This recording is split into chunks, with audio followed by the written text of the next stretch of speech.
Kisah Para Rasul, pasal 28. Paulus di Malta. Setelah kami tiba dengan selamat di pantai, barulah kami tahu bahwa daratan itu adalah Pulau Malta. Penduduk pulau itu sangat ramah terhadap kami. Mereka menyalakan api besar dan mengajak kami semua ke situ karena telah mulai hujan dan hawanya dingin. Ketika Paulus memungut seberkas ranting-ranting dan meletakkannya di atas api, keluarlah seekor ular beludak karena panasnya api itu, lalu menggigit tangannya. Ketika orang-orang itu melihat ular itu terpaut pada tangan Paulus, mereka berkata seorang kepada yang lain, "Orang ini sudah pasti orang pembunuh, sebab meskipun ia telah luput dari laut, ia tidak dibiarkan hidup oleh Dewi Keadilan." Tetapi Paulus mengibaskan ular itu ke dalam api, dan ia sama sekali tidak menderita sesuatu. Namun mereka menyangka bahwa ia akan bengkak atau akan mati rebah seketika itu juga. Tetapi sesudah lama menanti-nanti, mereka lihat bahwa tidak ada apa-apa yang terjadi padanya. Maka sebaliknya mereka berpendapat bahwa ia seorang dewa. Tidak jauh dari tempat itu ada tanah milik gubernur pulau itu. Gubernur pulau itu namanya Publius. Ia menyambut kami dan menjamu kami dengan ramahnya selama 3 hari. Ketika itu ayah Publius terbaring karena sakit demam dan disentri. Paulus masuk ke kamarnya. Ia berdoa serta menumpangkan tangan ke atasnya dan menyembuhkan dia. Sesudah peristiwa itu datanglah juga orang-orang sakit lain dari pulau itu dan mereka pun disembuhkan juga. Mereka sangat menghormati kami dan ketika kami bertolak, mereka menyediakan segala sesuatu yang kami perlukan. Paulus tiba di Roma. 3 bulan kemudian kami berangkat dari situ, naik sebuah kapal dari Alexandria yang selama musim dingin berlabuh di pulau itu. Kapal itu memakai lambang Dioskuri.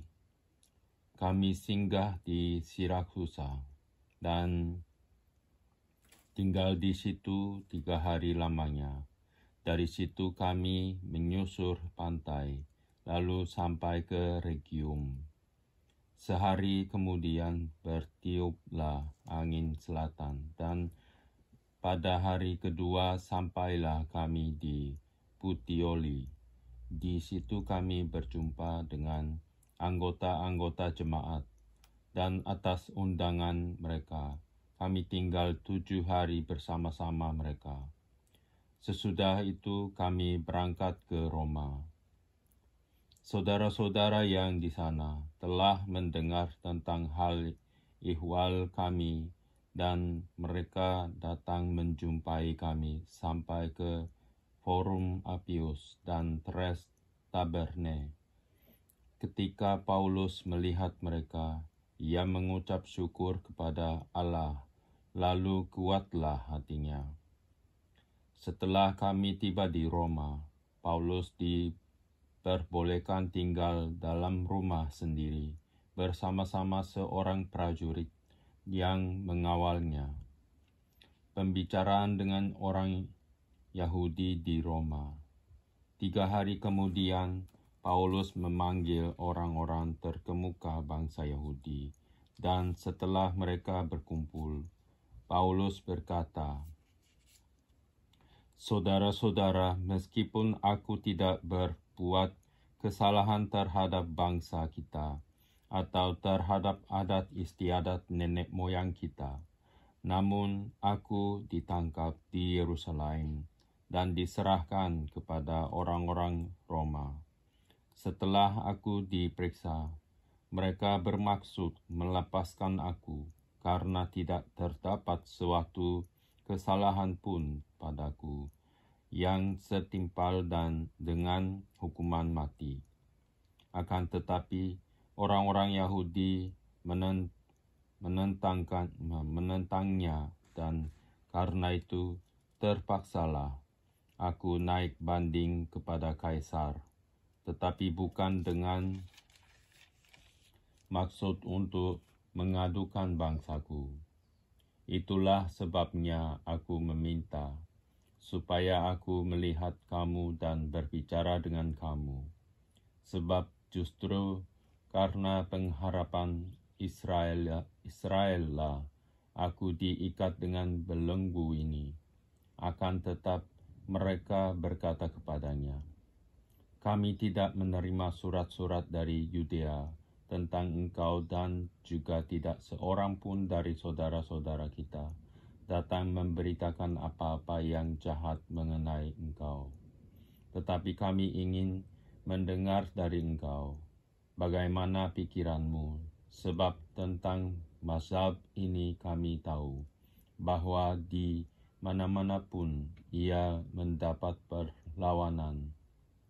Lalu mereka menentukan suatu hari untuk Paulus. Pada hari yang ditentukan itu, datanglah mereka dalam jumlah besar ke tempat tumpangannya. Ia menerangkan dan memberi kesaksian kepada mereka tentang kerajaan Allah, dan berdasarkan hukum Musa dan kitab para nabi, ia berusaha meyakinkan mereka tentang Yesua. Hal itu berlangsung dari pagi sampai sore. Ada yang dapat diyakinkan oleh perkataannya, ada yang tetap tidak percaya. Maka bubarlah pertemuan itu dengan tidak ada kesesuaian di antara mereka. Tetapi Paulus masih mengatakan perkataan yang satu ini, tepatlah firman yang disampaikan Roh Kudus kepada nenek moyang kita dengan perantaraan Nabi Yesaya.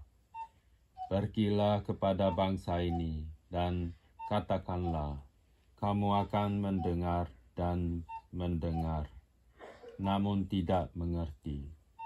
Kamu akan melihat dan melihat, namun tidak menanggap.